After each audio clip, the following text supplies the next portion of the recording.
topic. And it wasn't until 1991 that I found my topic in PhD. That was about national culture's influence on accounting. And my trip to China in 1991 was part of that, okay? So do you all know where that is? Guilin, Sanche, Jiao, Tencha, okay? All right, where is this? Do you know where that is? That's in Guangzhou, a factory in Guangzhou, okay? So you know Tiananmen Square, okay? Do you know where this is? Do you know where this is? Summer Palace. Okay, so in January it's very, very cold, so you got ice, lots of ice. Okay, so that's 1991. That's a very, very long time. That's before I did PhD. And actually, it was before the professor told me you're not cut out to do research. Okay, so that time I'm very, very happy. See, I look very, very happy here. Okay, all right. This is in Sanshui County, just out of Fusan. Okay. County, you take a ferry across and things like that. Have lots of fun. Okay, so then after the China trip and being told by the professor that you're not cut out to do research and being asked to leave, we're not going to renew your contract at the University of Melbourne. So I had to get another job. So I enrolled at PhD at the Trobe University in 1992, and I was at Philippine Institute of Technology, Department of Accountancy as a university lecturer. So let's fast forward a bit. So I've got weakness. Here's my weaknesses: public speaking, English speaking skills, writing skills. Remember, you saw the weakness. What did I get for English? I got a D. Okay? Alright, so it's obvious weakness. Okay? You've got to work out what your weakness is. Write that on your card, because that can hold you back from your dream. Alright, so what I do is study more, second research course, a second management accounting course. Then I did my first working paper. That's a normal paper you write, a draft before you try and publish something out of a project, a research project. Then I presented more. I did my first seminar. Normally academics, when they present a seminar, on average, if you look at you survey all the academics around the world, they'll probably present at one conference per year and present at one seminar per year. Okay? So in 4 years, I presented 22 seminars. Okay? Because, what do I say? How do you be a better presenter? You just do more. And so, I presented once, then I went to another university a week later, then again, and then again. Okay, then my first conference presentation, this was back in 1992, and there we have second conference Philippines. 1993, I came to City University of Hong Kong and presented a seminar. University of Melbourne, I presented a seminar. So I went back to where my boss told me you're not going to be a research. I went back and actually presented a seminar there in front of him. Okay, so don't run away from people that knock you down. Okay, because they can help you later on. Okay. Now, data collection. Because I was looking at national culture and its influence on accounting, it's Singapore. I went to Singapore January 2003. So over 4 weeks, I hired a secretary and give me 4 appointments a day. So there's 20 appointments each week for 4 weeks. So 80 companies I visited in 4 weeks, and I visited each one, did interviews, handed out surveys, collected data. And I did the same thing again in South Korea in 1990, July 2003. I think maybe in 2004. But remember the Taejeon Expo was on at that time, so I remember South Korea. That was my first time to South Korea. I just went there. You see, by that time, I knew what I wanted. I knew what my dream was.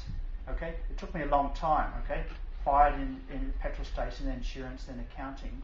But finally, someone told me, you're not cut out to do research. It made me think and clarify, what is my dream on this side of the card?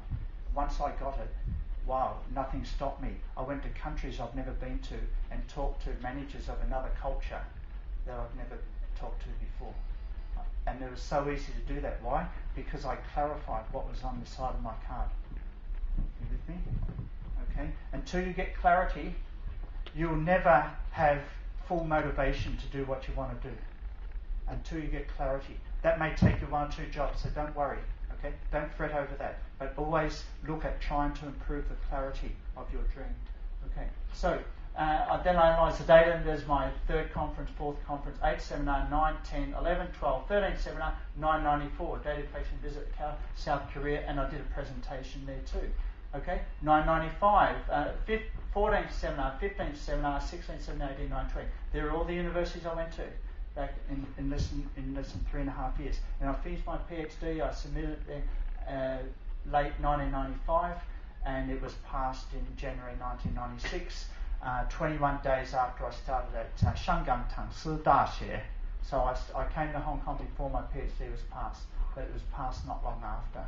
Okay, that was very important. Why? Because if you don't have a PhD in Hong Kong, they don't give you accommodation, and you know accommodation in Hong Kong is very, very expensive. Okay, so I was really hoping it would be passed. Okay, so what else did I do? Use technology. Record every seminar. 1 out of every 20 recordings will be valuable. I record my own seminars. I'm recording this one today. You see, I've recorded hundreds of seminars. I record most things. Maybe 1 out of 20 is valuable, and when you listen to it again, it is so valuable. But it's too late to record after you think back, oh, I wish I'd record that. Okay, so what practice you do? Just record everything and then just cut out most of it, and you're left with the really good ones. Okay, what else? Accounting publication, Accounting Organisation Society, 1995, completed PhD, like I said. Job success, take a chance, say yes to opportunity. For example, many students come up to me and say, oh, I'm not sure about this job or not. I'm not sure about this job. So if you're 80% sure, that's good enough. Okay, you'll never be 100% sure. It's impossible for you to be 100% sure about something. 80% is good enough. All right? Just work at 80%. Okay, the other 20% will take care of itself after you get that job. Then you'll find out whether that other 20% is there or not. Okay? Say yes to opportunity. Find a catalyst to climb the walls which appear, and work on your weakness. And that's what I did. Okay? The stranger's secret. Let's get back to your card. I'm about to finish now. I want to leave you with 3 decisions. You see, how many of you heard Nike, just do it? Yes? Okay. Did you know Nike didn't say that first? Do you know who said that first? Nike didn't come up with just do it. Someone else said it before Nike. Nike stole it. Jackie Chan. Do you know Jackie Chan? Yes. Oh yeah, going back 15 years ago, he does all his own stunts, right? And they had a documentary on him. They're talking to him. Why do you do your own stunts? And he says, my motto is just do it. You go and look at a documentary. That was 15 years ago. Okay, then Nike comes along and steals it. Okay, that came from Asia, not from America. Okay, you should be proud of that. Okay, because in many ways, all of you you do things. You get on with doing things. Okay, and that's a good thing. So that is not your weakness. Okay, but the problem is just doing it is not going to get you to your dream. There are 3 decisions you have to make. Number 1, what is your goal? One side of the card, you're doing that now. What turns you on? Do a personal business plan. Keep a diary. You have no idea of how you underestimate all of you. Brian, you have no idea. You have no idea of your potential. None of you. You have no idea. The only way you're going to get an idea is you write down your dream now, or you write down what you think you can achieve in the next 12 months.